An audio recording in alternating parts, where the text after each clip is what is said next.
I'm back with another Autism Awareness video, and this one is struggles coping with life.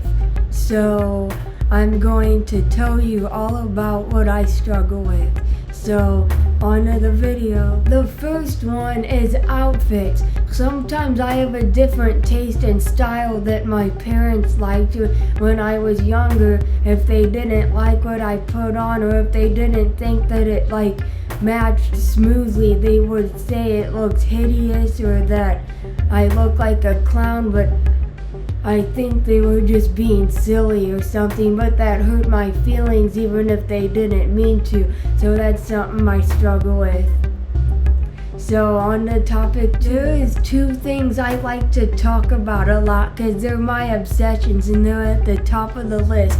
They are breaker boxes and farts. So topic 2 of this is when I get told to stop talking about something, I temporarily stop and then pick it back up again because I had tried to stop, but then I can't. So then it's an obsession. So I need people to realize that I can't stop talking about it and that I need them to be patient. And I'm just me, I'm trying the best I can in life, and I try to talk about other things too, but when I do talk about these things, whether it's farts or breaker boxes, please be patient, listen as much as I talk about it, because it's not the end of the world. I need to talk about it, I need to vent, so please be patient with me and just engage in a conversation. It's not like I'm talking about bad things, so it's fine. So on to topic 3. Topic 3 is whenever I make a mistake or mess up, sometimes I get mad or at myself or frustrated or overwhelmed and I get anxious and stuff, and yeah, that's how it goes. I try my best, but sometimes it just goes right down the toilet. Right down the toilet. So, on to topic 4. Topic 4 is when I want to hang out.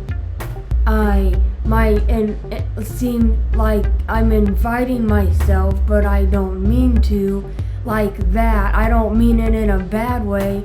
All I want to do is hang out, and if people aren't inviting me, I know sometimes people get busy, but if people aren't inviting me, then I feel left out, and if they say I'm rude when I invite myself, then I feel like they don't want to be with me, and it's just something my autistic brain picks up. So please don't treat me like that, and if I ask to hang out, just please accept it. If you're not busy, then get together with me, because maybe you didn't think of asking me, or please don't even think of that I invited myself, because I ask before I come be with someone. Just don't give me all that trouble all because I want to hang out. That's not very nice. I just need some respect and some love, and I try to do the best I can, and I just want to be with someone and not be left out, and I just don't want to feel like I'm disrespecting someone if they didn't invite me and I said I want to hang out and stuff, and I just want to hang out, and just don't be so hard on an autistic, will you please? If it's really that upsetting, then just invite me to something so it's not a problem. It's not that hard. So on to topic 5. Topic 5 is when I was a kid, I used to make mistakes, but then my parents came on too strong. I still make mistakes, but I made a little bit more larger mistakes as I was a kid. I don't do those anymore, but I feel like my parents came on too strong with me because there was probably a lighter way to get past that instead of them sounding like they were lashing out on me, even if they didn't intend it to be that way. And because I have special needs, so there was probably other ways to get past that behavior besides them sounding angry with me, because then that made me feel uncomfortable. Like I'm not a bad person. I may have acted out because of autism, but maybe they should have put me through therapy, or like did some different things, or some more positive things that would make us both feel better instead of doing what they did. And then, like when I was a kid, this would be a mistake that I made that they came strong with that they shouldn't have. When we went out to Subway, I wanted a certain sandwich, but then Mom had already got me a sandwich and she wanted me to eat it, and my autistic self threw a temper tantrum and me started crying or something and saying, well, I didn't want that, I wanted this, and I can't remember if I actually ate it or not. I could have refused to eat it, but that was a long time ago, back when I was in 4th grade. But then, since I was so upset about it, was probably an autistic behavior.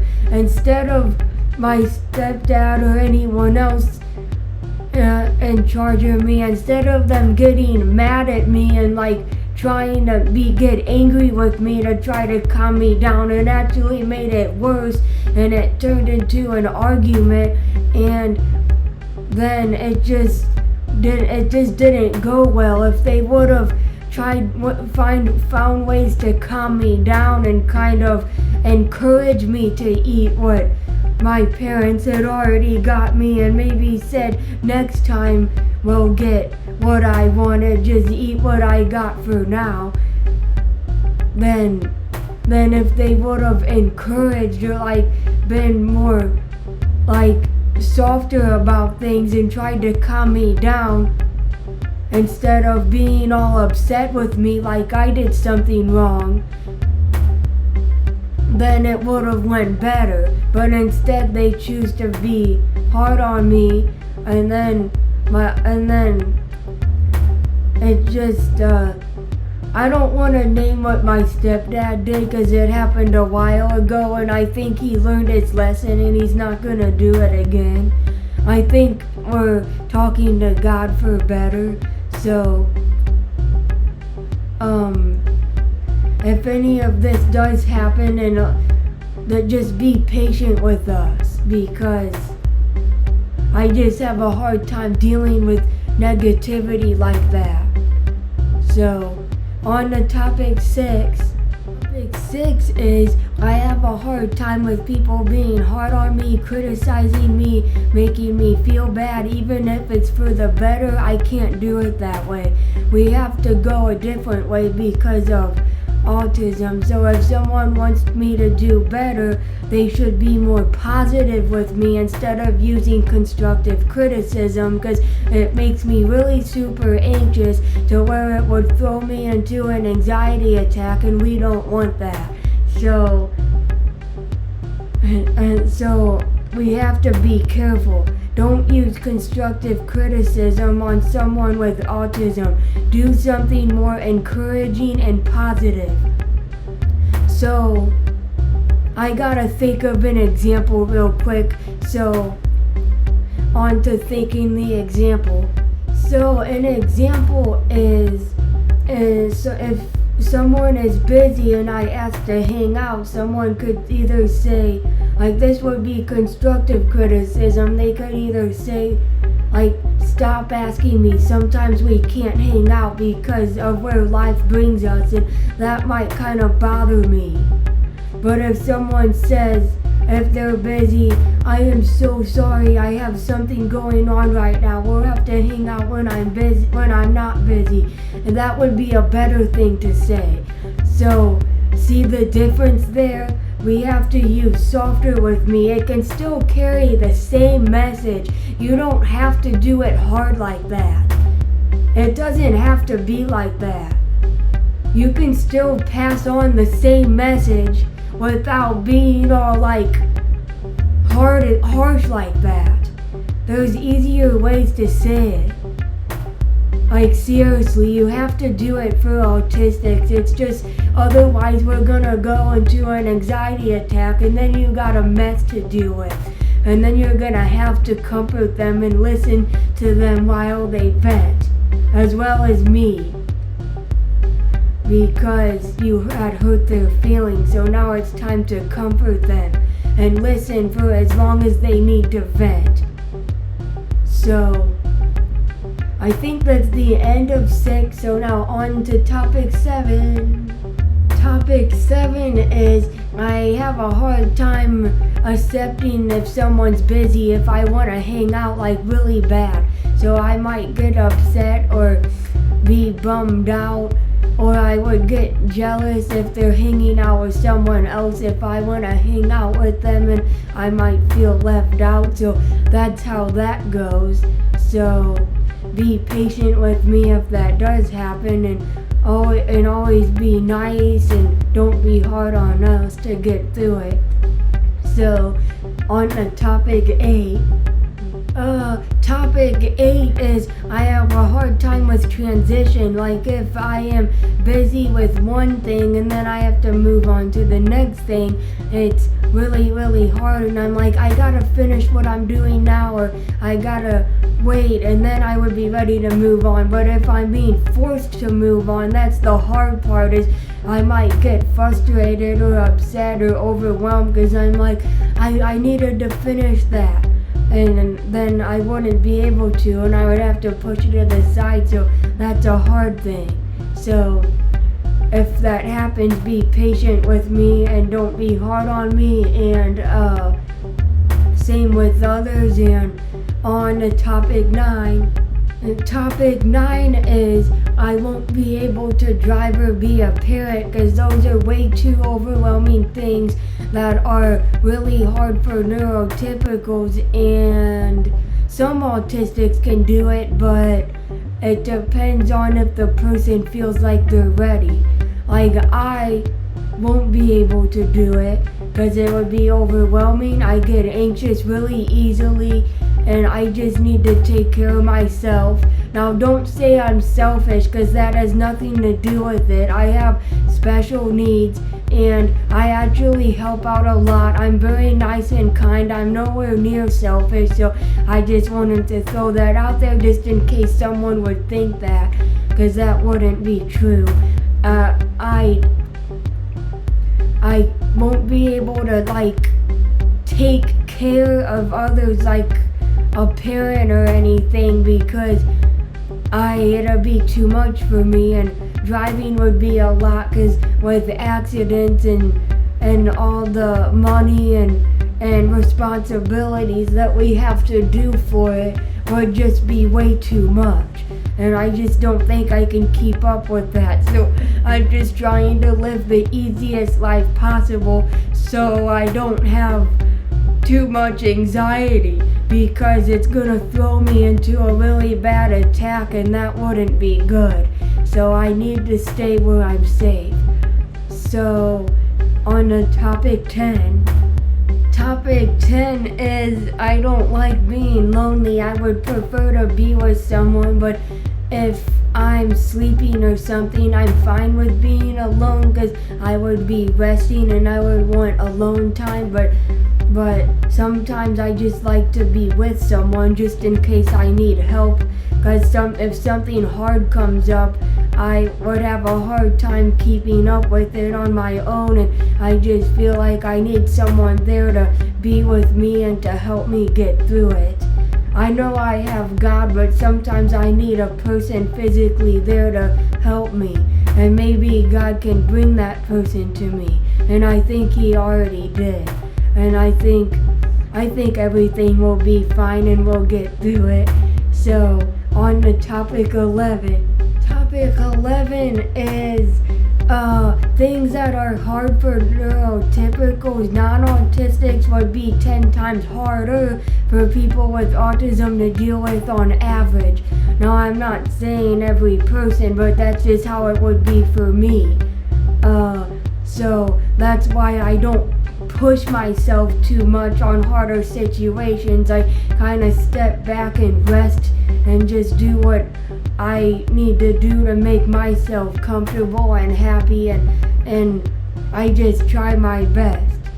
But if something is like really hard that a neurotypical would have a hard time with, don't expect someone with autism to do it. I mean, if they do end up doing it, it's awesome. But if they're having a hard time doing it, don't be hard on them. Don't be mad at them. Don't put them down. Just be like, okay, we'll do this for you. We'll help you through it. You don't have to do it on your own if you're struggling.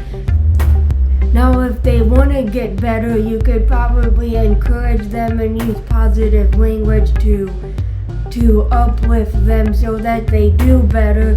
And just kind of like how the coaching works at work is where when I first got hired, they were with me all the time, and when I was getting better and doing good, then they leaned off and more off until I do really good to where they don't need to be there all the time. So just kind of like that if someone wants to get better at something that's hard. But I feel like I just want to leave the hard stuff up to a neurotypical or someone who is taking care of me, so I don't have to be too anxious or overwhelmed. I just need to feel like I'm doing the right thing, and I feel like if I try to do it myself, I might get tied up in the wrong thing, and I just don't want to end up in more serious consequences when I'm not trying to do anything wrong. So that's topic 11. On to topic 12. Topic 12 is I gotta not talk bathroom words at work, so that means I have to try not to say fart, and I have to try to conversation about other things that are more appropriate. I had to pray to God for this one because I didn't think I could do it on my own, because I don't want to accidentally lose a job that I do really good at and that I like doing and that they like me, and all because of a silly word. So God's helping me through this one so I can keep my job, and I thank Him for that. I say auto-tune a lot there, so that's better. So on to topic 13. Topic 13 is I misunderstand things even if it's not meant to be that way. I have a hard time understanding where someone else is coming from, because if they want me to look from their side of a situation and then they say something and it hurts my feelings and I feel like they don't care how I feel, that's a hard thing for me. Like I misunderstand things a lot because my brain takes things in differently than what they were put out to be, and I can't help that because my family and friends want the best and they try to help me, but then my brain takes it in as, oh no, it hurt my feelings or something like that, even if that's actually not what they wanted. So that's another hard thing. So that's something I have to deal with. Hopefully they will learn how to say things better so that I understand it. And if I don't, and if I get upset, please comfort me and know that I'm doing good and I'm trying my best and just be nice and kind. And I think this should be it for the video. Thanks for watching, and I hope you learned something and try to do better dealing with us autistics, and I'll see you in the next one and the video.